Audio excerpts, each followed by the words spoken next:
கோபிகா ஜீவனஸ்மரணம் கோவிந்தா கோவிந்தா. அந்த குருவாயூரப்பனோட அனுகிரகத்தில் நாம் 9வது தசகத்தோடைய விளக்கத்தை தான் பார்க்க போகிறோம்.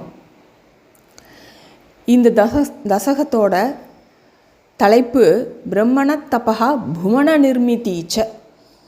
அதாவது 5வது தசகத்துலேருந்து நம்ம எப்படி பார்த்துட்டு வரோம், விராட் உற்பத்தி, விராட் ஸ்வரூபம், அப்படியே பிரம்மன் எப்படி தோன்றினார், கல்போத்தலோட முடிவில் என்ன ஆறது, பிரளயம் எப்படி ஏற்படுறது, அப்புறம் எல்லாத்தையும் குக்ஷியில் அடைச்சிக்கிறார், திருப்பி அடைக்கிண்டு திருப்பி அதை எப்படி அதை வெளியில் கொண்டு வரார், பிரம்மாவை எப்படி படைக்கிறார், பிரம்மா எப்படி இதை பிரஜாபதிகளை உற்பத்தி பண்ணுறார், இப்படிங்கிறதெல்லாம் நம்ம பார்த்துட்டே வரோம். இந்த ஒரு தசகத்தில் ரொம்ப விஸ்தாரமாக தன்னுடைய படைப்பு தொழிலை எப்படி ஆரம்பிக்கிறார் பிரம்மா அப்படிங்கிறத பட்டத்திரி ரொம்ப அழகாக 10 ஸ்லோகத்தில் அருமையாக கொடுத்துருக்கார்.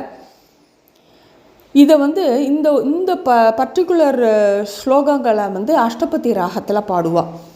ஸ்திதஸ்ஸ கமலோத்பவ தவஹி நாபி பங்கேருஹே குதக் விதிதமம்புதௌ உதிதமித்யனாலோகயன் அப்படி வரும்.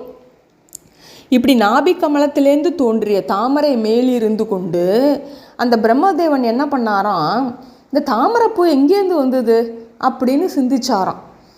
என்ன, அதனால் அவரால் தெரிஞ்சுக்கவே முடியல. அப்புறம் என்ன பண்ணார், அதை கண்டறிய வேணுங்கிற, அதை தெரிஞ்சுக்கணுங்கிற ஆவலில் திசைதோறும் தன் முகத்தை திருப்பினார். அப்போ மலர்ந்த தாமரை பூ போல 8 கண்களை உடைய 4 முகங்களை பெற்றார். இதை தான் நம்ம ஆரம்பத்திலேயே சொன்னோம். 4 பக்கமும் பார்க்குறார் பிரளயத்தை. அந்த குரு சரித்திரத்தில் கூட நம்ம படித்தோம். அப்போ தான் அவருக்கு 4 முகங்கள் வருது அப்படிங்கிறத. இப்போ பெருங்கடலில் மகார்ணவ விகூர்ணிதம் அப்படின்னு கமலமேவ தற்கேவலம், அதாவது பெருங்கடலில் அசைந்த அந்த ஒரே ஒரு தாமரைப்பூ மட்டும் அப்படியே காற்றுல அசைஞ்சுட்டுருக்கு. கற்பனை பண்ணி பாருங்கோ. ஆனால் அதற்கு இருப்பிடமான உன் திருமேனியை காணவில்லை. அவரால் பார்க்க முடியல. அது எங்கேருந்து அது உற்பத்தி ஆகிருக்குங்கிறத அவரால் பார்க்க முடியல. அதை தெரிஞ்சுக்கணும் அப்படின்னு அவர் நினைக்கிறார். இந்த பெரிய தாமரை மலரின் நடுவில் துணை இல்லாமல் இருக்கின்ற நான் யார் அப்படின்னு அவர் அது பேர் ரமண மகரிஷி மாதிரி நான் யார் அப்படிங்கிற ஆராய்ச்சியில் இறங்குறார். நம்ம ஒவ்வொருவருமே அப்படி இறங்கணும். அப்போ தான் அடுத்த வாழை பற்றி சிந்திக்காமல் இருப்போம். இந்த தாமரை மலர் எதனின்று தோன்றியது அப்படின்னு ஆலோசிச்சாராம். அதாவது விதித மம்புஜம் சமஜ நீதி சிந்தா மகாத் அப்படின்னு வருது. அந்த மாதிரி அவர் யோசிக்கிறார், எங்கேருந்து இந்த தாமரை மலர் தோன்றியது அப்படின்னு. அப்போ என்ன ஆறுது, அமுஷஹி சரோருஹ கிமபி காரணம் சம்பவேத்து.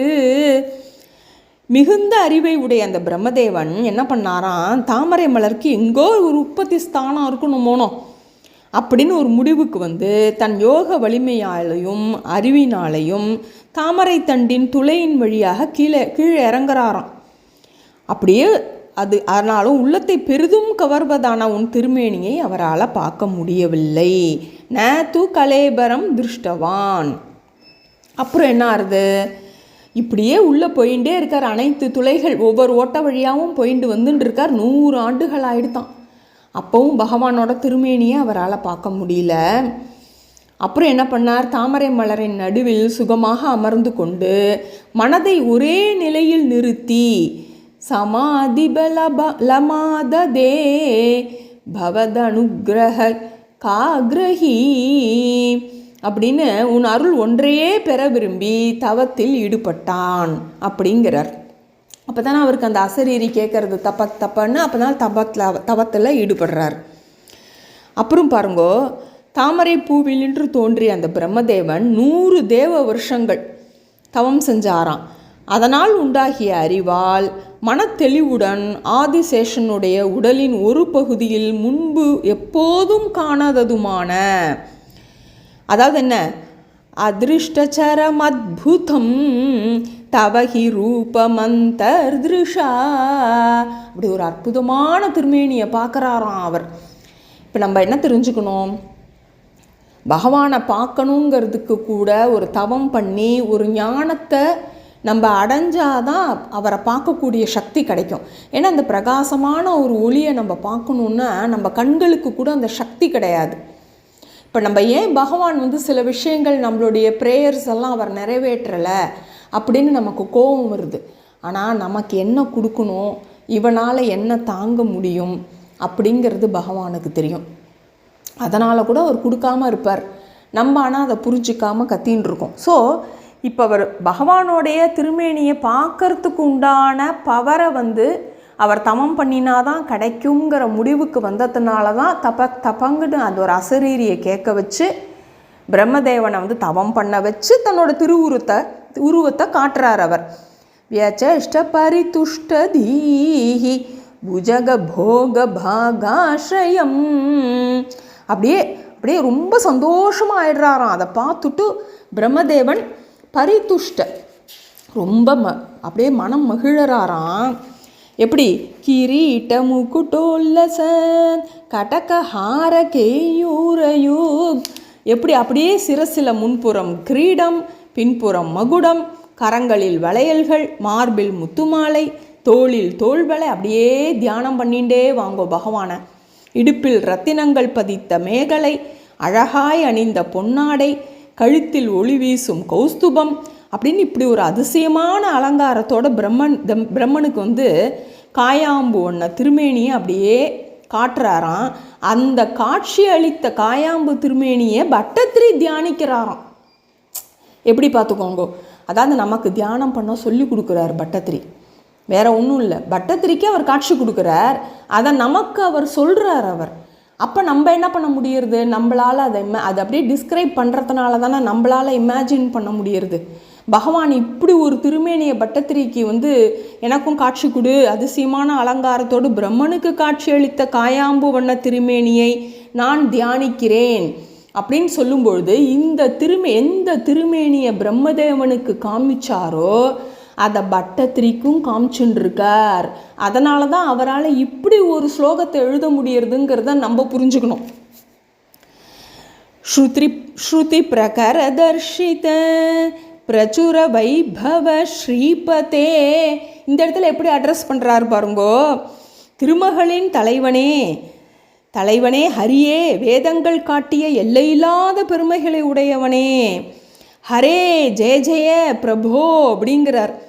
பதமுபைஷை திஷ்டியா திருஷோஹோ அப்படின்னு அப்படி சொல்கிறார் அவர். தாங்கள் என் கண்களுக்கு புலனானது நான் செய்த பாக்கியமே அப்படிங்கிறார். எனக்கு விரைவில் உலகங்கள், அதாவது பிரம்மதேவன் சொல்கிற மாதிரி சொல்கிறார் நமக்கு, எனக்கு விரைவில் உலகங்களை படைப்பதில் செயல் திறமை வாய்ந்த அறிவை அளிக்க வேணும்னு பிரம்மதேவன் வேண்டிக் கொள்ளப்பட்ட பல சிறந்த குணங்களை உடைய நீயே என்னை காத்தருள வேண்டும். ஸ்வகுணபம் பம்ஹிமா பாஹிமாம் அப்படின்னு முடிக்கிறார். பாஹிமாம்னு என்னை காப்பாத்து அப்படின்னு. குருஷ்வதியமாஷுமே புவன நிர்மிதோ கர்மட்டாம் இதி துருஹின வர்ணித ஸ்வகுண பம்ஹிமாம் பாஹிமாம் அப்படின்னு இவ்வளோ சிறந்த குணங்களை உடைய நீ என்னை காப்பாற்ற அருள வேண்டும் அப்படின்னு அவர் பட்டத்திரி வேண்டிக்கிறார். இப்போ பாருங்கோ, பிரம்மதேவனே முடிவற்ற 3 உலகங்களை படைப்பதில் திறமையை அடைவாய். லபஸ்வ புவனத்ரயி அப்படிங்கிறார். அதற்கு எப்பொழுதும் என் உதவியை பெறுவாய், நான் உனக்கு அனுகிரகம் பண்ணுறேன், நீ ஆரம்பி அப்படிங்கிறார். மற்றும் மறுபடியும் தவத்தை செய்வாய், அனைத்தையும் சாதிக்கும் தீவிரமான பக்தியும் என்னிடம் நிலைத்திருக்கட்டும் அப்படின்னு பிரம்மதேவனை இப்படி சொல்லி நீங்கள் மகிழ்வித்தாய் அப்படின்னு சொல்கிறார் அவர். பவத் வகிலம் சாதனி மயிச்ச பக்தி ரத்யுத்கடேத் உதீர்ய கிரமாததா முதித சேத சம்பேதசம் அப்படின்னு நிலைத்திருக்கட்டும் உன்னுடைய பக்தியும், அப்படின்னு திருப்பி தவம் பண்ணு அப்படிங்கிறார். அப்புறம் இந்த பிரம்மதேவன் 100 தேவ வருஷம் தவத்தை புரிந்து முன்பு இருந்ததை காட்டிலும் மிகுதியான தவ வலிமையையும் அறிவாற்றலையும் பெறுகிறார். அப்புறம் மற்றும் பிரளய காலத்திலே நீரில் தாமரை மலர் காற்றில் அசைந்ததை கண்டு உன் சக்தியால் நிறைந்த அவன் அந்த காற்றையும் நீரையும் பருகிவிட்டான் அப்படின்னு சொல்கிறார். பவத் பவத் பல விருஜும்பிதஹ பவன பாத்த சீபீத்தவான் அப்படின்னு அவர் பருகிடுறார். அதை இப்போ என்ன ஆறுது, குருவாயூரின் தலைவனே, பிறகு அந்த பிரம்மதேவன் உன் அருளினால் அந்த தாமரை பூவினாலேயே 3 உலகங்களையும் படைத்தாராம். பின் அதில் உயிர்களை படைக்க தொடங்கினான். அத்தகைய அருளோடு கூடிய நீயே அருள் மிகுந்த கடைக்கண்களால் என்னை விரைவில் காப்பாற்ற வேண்டும். துவமாஷு பரிபாஹி மாம் குருதயோக்ஷிதைரீக்ஷிதைஹி. அப்படி ஈக்ஷண பார்வை, கட்டாட்சங்கிறதுக்கு அப்படியே கடைக்கண்ணால் பார்க்கறது. அந்த மாதிரி கிருபாபரோ, உன்னுடைய கிருப்பை நிறைந்த உன்னுடைய ஈக்ஷண பார்வையை செலுத்தி என்னை காப்பாற்று அப்படின்னு, சீக்கிரமாக என்னை காப்பாற்று அப்படின்னு வேண்டிக்கிறார் பட்டத்திரி இந்த தசகத்தில். நம்மளும் வேண்டிப்போம், குருவாயூரப்பனோட அருளை பெறுவோம். கோபிகா ஜீவனஸ்மரணம் கோவிந்தா கோவிந்தா.